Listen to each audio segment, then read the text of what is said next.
ایسا بھی تھا جس نے اپنی گمشدہ تاریخ کی گرد تلے دبے کرداروں کو دوبارہ زندہ کیا اور جس نے دیکھتے ہی دیکھتے پاکستانی عوام کی سوچ کو گیم آف تھرونز کی غلامی سے آزاد کرا دیا۔ محترم ناظرین، دسمبر 2014 کو ترکی کے سرکاری ٹی وی پر نشر ہونے والا ڈرامہ ڈرلیس ارطغرل اس وقت عالمی شہرت حاصل کر چکا ہے۔ ڈرلیس ارطغرل 5 سیریز پر مشتمل ترکی کی تاریخ کا سب سے زیادہ دیکھا جانے والا ڈرامہ ہے اور یہ ڈرامہ 60 سے زیادہ ٹی وی چینلوں پر دکھایا گیا ہے اور اب تک دنیا کے 78 ممالک میں یہ سیریز دیکھی جا رہی ہے۔ ہمت اور جرت کی اس عظیم و شان داستان میں دکھایا گیا ہے کہ چرواہوں کا ایک خانہ بدوش قبیلہ جو جاڑے کے بے رحم موسم میں قحط سے بچنے کے لیے حلب کے امیر سے ایک زرخیز چراگاہ میں قیام پذیر ہونے کی اجازت مانگ رہا ہوتا ہے اور پھر آگے چل کر ایک ایسی سلطنت کی بنیاد رکھ دیتا ہے جو 600 سال تک قائم رہتی ہے۔ 2017 میں نیو یارک ٹائمز میں ولیم آرمسٹرانگ نے لکھا تھا کہ طیب اردگان اور ترکی کی نفسیات جاننے کے لیے ارطغرل ڈرامہ دیکھ لیجئے، تو اس پروگرام نے ایک پروپیگنڈے کی شکل اختیار کر لی اور اس بیان کے جواب میں طیب اردگان نے صرف ایک ہی فقرہ بولا کہ جب تک شیر اپنی تاریخ خود نہیں لکھیں گے تب تک شکاری ہی خود کو شیر سمجھیں گے۔ دوستو، ترک ڈرامہ ڈرلیس ارطغرل نے بہت ہی کم وقت میں لوگوں کو گیم آف تھرون جیسی فحش سیریز بھلانے پر مجبور کر دیا ہے، مگر سوال یہ ہے کہ اس ڈرامے کا بنیادی مقصد کیا تھا؟ کیا یہ ترک سماج کو سیکولرزم سے واپس اسلام کی جانب لانے کی ایک کوشش ہے، یا یہ ترک قوم پرستی کا ایک ایسا ایڈونچر ہے جس کے مخاطب مسلم معاشرے ہیں؟ اس ڈرامے کے آغاز سے ہی اس کے خلاف پروپیگنڈے شروع ہو گئے تھے اور جب ڈرلیس ارطغرل عرب دنیا میں مشہور ہوا تو اس پر پابندیاں لگا دی گئیں اور سعودی عرب کے دبئی میں موجود middle east broadcasting centre نے اس ڈرامے کو اپنے ٹی وی نیٹ ورکس پر ممنوع قرار دے دیا اور اسے عرب قومیت کا عنوان دینے کی کوشش کی گئی، لیکن کوئی کوشش کامیاب نہ ہو سکی اور عرب دنیا میں ڈرلیس ارطغرل سب سے زیادہ دیکھا جانے والا ڈرامہ سیریل بن چکا ہے۔ جب ہر طرح کے پروپیگنڈے خلاف ہو گئے تو پھر بات فتووں تک جا پہنچی، لیکن کوئی بھی رکاوٹ ارطغرل کے سحر کو کم نہ کر سکی اور نتیجہ یہ نکلا کہ عرب دنیا میں ارطغرل کی مقبولیت مزید بڑھ گئی اور عربوں نے اسے آن لائن دیکھنا شروع کر دیا اور کہا جا رہا ہے کہ عرب دنیا میں اس ڈرامے کو دیکھنے والوں کی تعداد لاکھوں سے کروڑوں میں بدل گئی ہے اور اب یہ بات سامنے آئی ہے کہ عرب دنیا میں ارطغرل کی کامیابی نے عرب حکومتوں کو پریشان کر کے رکھ دیا ہے اور پریشانی کے اس عالم میں سعودی ولی عہد محمد بن سلمان نے $40 ملین کی خطیر رقم سے ڈرلیس ارطغرل کے جواب میں ایک ڈرامہ سیریل تیار کرنے کا حکم دیا ہے جس کا نام ممالک النار ہے، جسے انگریزی میں کنگڈم آف فائر کہا جاتا ہے۔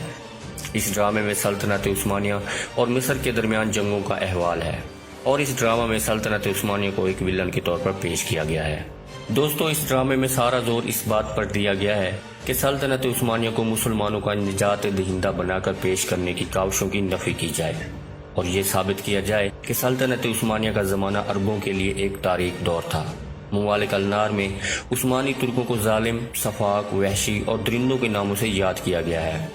یوں محسوس ہوتا ہے کہ عربوں کے نزدیک اب سب سے بڑا چیلنج ایران نہیں بلکہ ترکی بنتا جا رہا ہے۔ اس ڈرامے کی ایک قسط میں ترکوں سے لڑنے والے عرب جنگجو تمن بے اپنے لوگوں سے گفتگو کرتے ہوئے کہتا ہے کہ ان ظالم، سفاک، وحشی، خونی ترکوں نے ہماری آزادی چھیننے کا منصوبہ بنا لیا ہے، لیکن میں آپ کو یقین دلاتا ہوں کہ قاتل عثمانی صرف میری لاش سے گزر کر ہی آپ تک پہنچ سکیں گے۔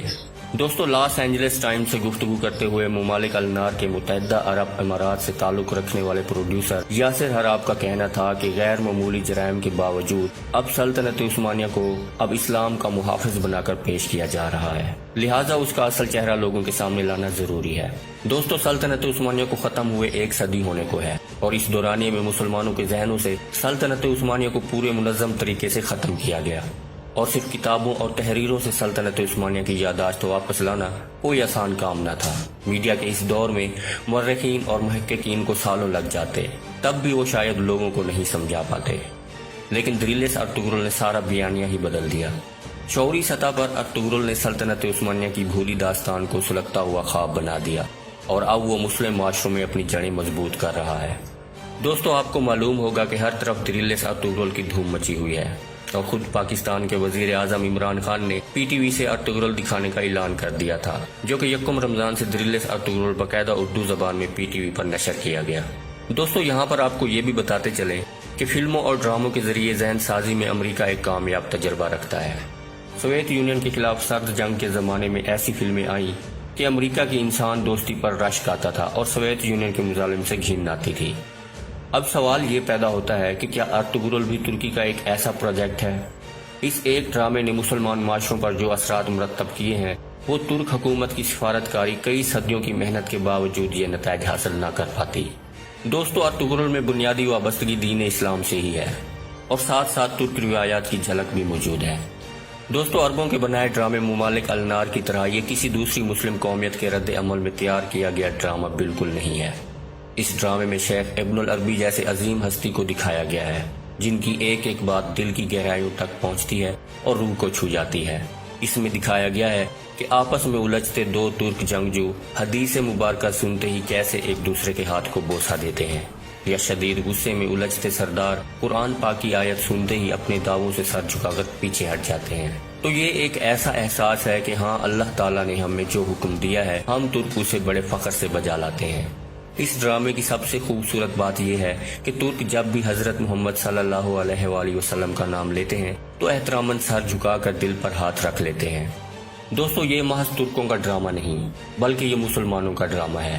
یہ قوم اور مذہب کا ملاپ ہے۔ قومیت، علاقائیت اور زبان کے حوالے سے مسلم دنیا میں جو نفسیاتی مسائل پائے جاتے ہیں، ارطغرل انہی مسائل کی نفی کا ایک نام بھی ہے۔